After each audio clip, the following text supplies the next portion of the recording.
Hi, and welcome back to another episode. I believe this is episode 6. Let me check. Tea time with the girl. It is episode 6, so we're already on episode 6. Crazy.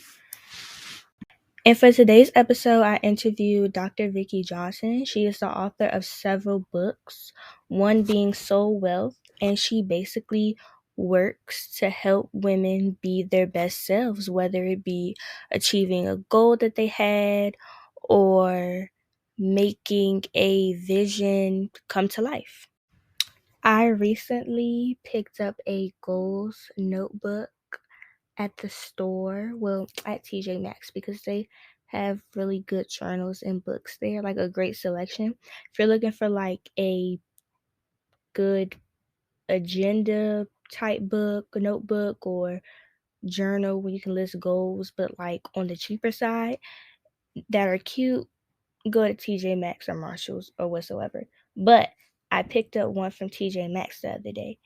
I'm sorry if you can hear outside, it's a lot of banging and all going on because I'm upstairs in my room, and my room is like at the front of my house, so you can literally hear everything that goes on outside.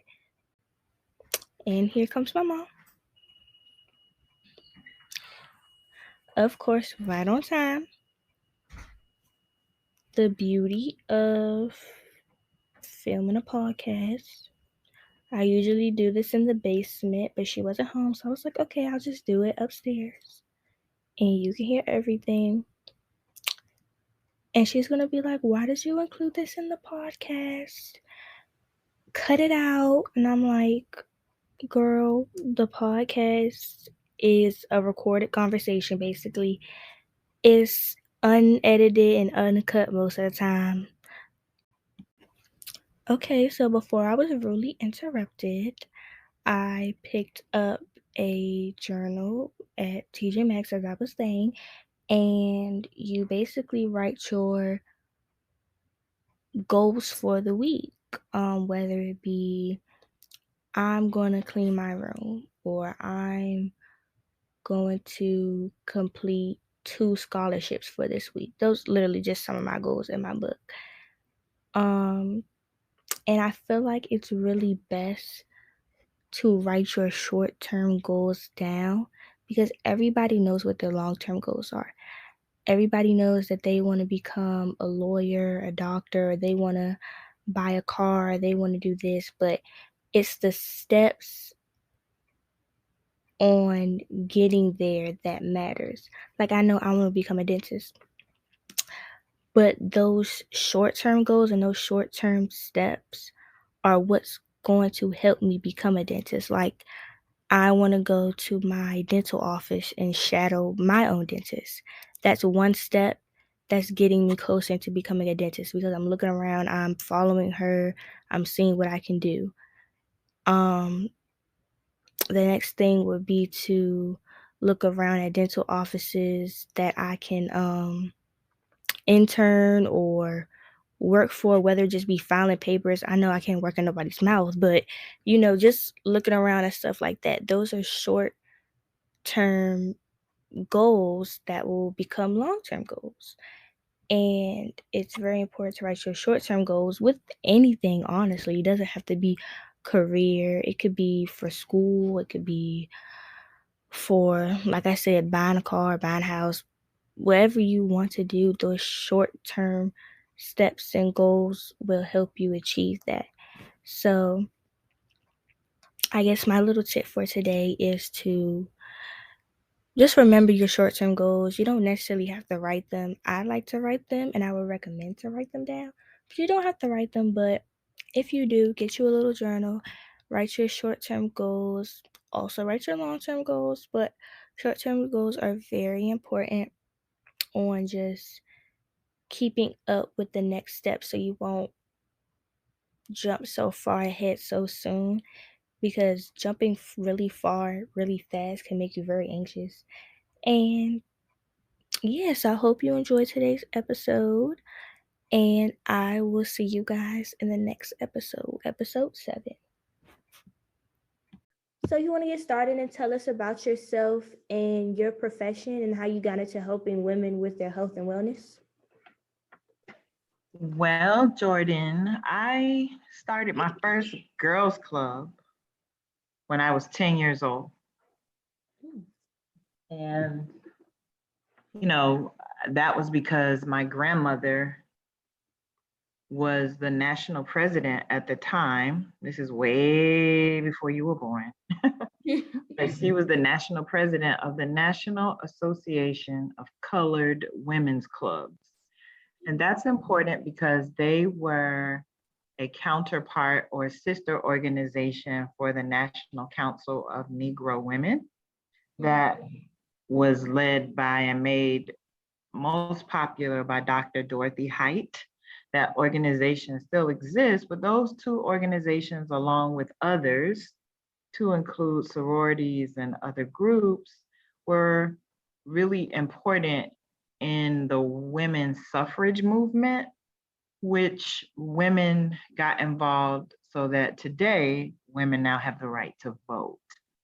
And that backdrop is really what started my passion for working first with girls. Like I said, my first girls club, I started at 10 years old.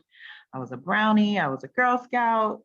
Then I started playing team sports and pledged sorority in college. And so from the age of at least 9, right, being connected and surrounded by other girls and now women always lit me up, made me excited because sisterhood is really important. So I've been doing this work a long, long time. And it's a part of my passion. And I understand that it is something that God has called me to do. So that's how I got started in this work, working with now women and having a lot of conversations sometimes, with young girls as well. In your experience and opinion, what would you say are the main issues that affect young women today? Self-esteem, Mm-hmm. self-worth, confidence, comparing themselves to other young women. And that is a direct result of our culture, which includes social media. And I don't think that social media is a bad thing when it is used properly. Mm-hmm. But self-esteem, self-worth, confidence or lack thereof, and wanting to have a place to belong, right? And comparing themselves to images and other benchmarks, if you will, that aren't real, aren't true. Let's use the Kardashians, for example. That's a model that is projected over and over again in media as perfection. Mm-hmm. And if you're not careful, you'll get caught up in that and think that if you don't look like them, dress like them, wear your makeup like them, talk like them, have relationships like them, then you're not good enough. And that is not true. That's just not true. Each of us has value. Each of us has our own worth given to us by God. And each of us are here with a purpose and here to add value and share our gifts with the world. How do you think that a woman's self-esteem issues might affect maybe their anxiety or depression or just mental overall? Directly and indirectly, it can show up as not being able to sleep. It can show up as having no energy, low energy. It can show up as isolation, not wanting to be around people, not wanting to talk or spend time with people. And it's important to talk about or have a safe place to talk about our feelings and what's going on with us. So I think it is a direct correlation. And I said indirect because sometimes we're not conscious of the things that are eating away at our self-image. So it's important to guard your heart and guard the information that you take in through your ears, through your eyes, what you're looking at, what you're listening to, all of those things matter. Most young women today are taking on a lot of activities and experiences that can be challenging. In what ways do you think are best for handling the stress you get from those challenges? Eliminate some of the activities. Sometimes we can be too busy Mm-hmm. and not rest and not take care of ourselves. I think self-care is important for young women too. Mm-hmm. Young women need to rest. They need to eat properly, or I'll say eat as much good stuff as they do bad stuff. Let me say it that way. Because I don't want to take the joy out of being a preteen or a teen, Mm-hmm. no, or a girl. I went through my phase of potato chips and, candy and all the things. So I'm not saying rip those things away, but be mindful. That's the key, being mindful Mm-hmm. of what we put in our bodies, what we put on our bodies, and how we care for them. Right. Glad you talked about self care because this next question goes into it. The term self care has become more visible and prevalent in our communities. What methods of self care can you suggest for teens to help them to better manage their lives? Get enough sleep. You Mm-hmm. know, frequently when we hear, excuse me, the term self care, we think get our nails done, get our hair done, get a massage. Yeah, that stuff is good. But some of the free stuff that we can do is make sure you're getting enough rest, make sure you're drinking enough water, making sure that you have a safe place to talk about your feelings and your emotions, that self-care. Having a spiritual practice. I think you're never too young to cultivate your own relationship with God. So having a prayer life, doing meditation, whatever whatever is calling to you, getting involved in community service and activities and being around other positive influences and other young women who are headed in the same direction.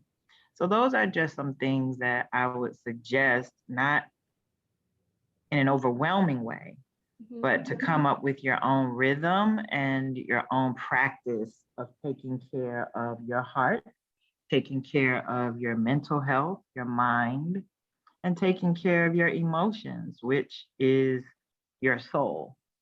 That's where your emotions live. So it's so important to care for every area of your life. Can you recommend any apps, podcasts, or other resources to help teens who may be struggling with depression, anxiety, stress, mental health? You said, can I recommend resources? Mm-hmm. Well, you young people are so tech savvy. Y'all know, y'all can teach us some things. I will say everybody's best friend, is Google. Mm-hmm. There's so much free information available online. One of my favorite resources is therapy for Black girls is a really good resource. You can Google that, therapy for Black girls. The American Psychological Association has, resources for teens. And then there's an abundance of podcasts, right? Like Jordan, I know you listen to podcasts or you have a favorite go-to spot, online to listen to inspiration and things that motivate you. So Mm-hmm. I would just I would encourage those who are listening this way. If it does not nurture you, if it does not edify you, if it does not encourage or empower you, then it's not good for you, right? So that's who you're following online, who you're connected with in person, where you spend time. When I was growing up, when I was in middle school, sixth, seventh, eighth grade, I was bullied. And it really impacted me emotionally and mentally. And I didn't really feel safe talking to anyone about it. So I started playing sports. That was my outlet. And maybe someone listening doesn't want to play sports, but there's something they love to do. So tap into your gifts.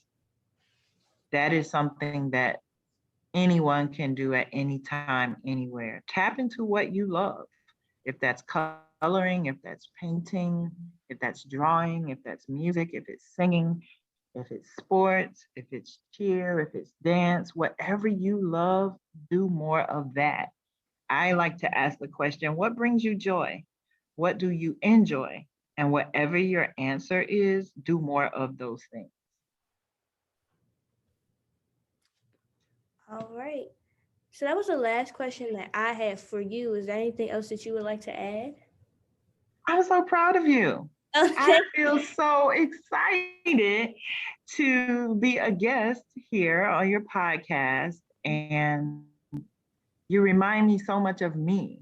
I was doing things like you're doing when I was your age. And so I'm super excited to know that young women coming behind us will continue to do work that is inspiring and work that is motivating and work that will encourage your peers to make a difference in the world.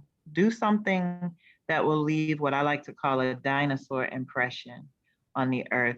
Dinosaurs are huge, right? And if they were in existence today, wherever they walked, they would leave an impression that could not be erased. And so that's what I want to offer to you and to those who are listening. Leave an impression in the world that cannot be erased. Like when you're no longer here, live so that people will always remember you because you made such a difference in the world. Right. Thank you so much. I greatly appreciate you coming on here today. Thank you for having me, Jordan.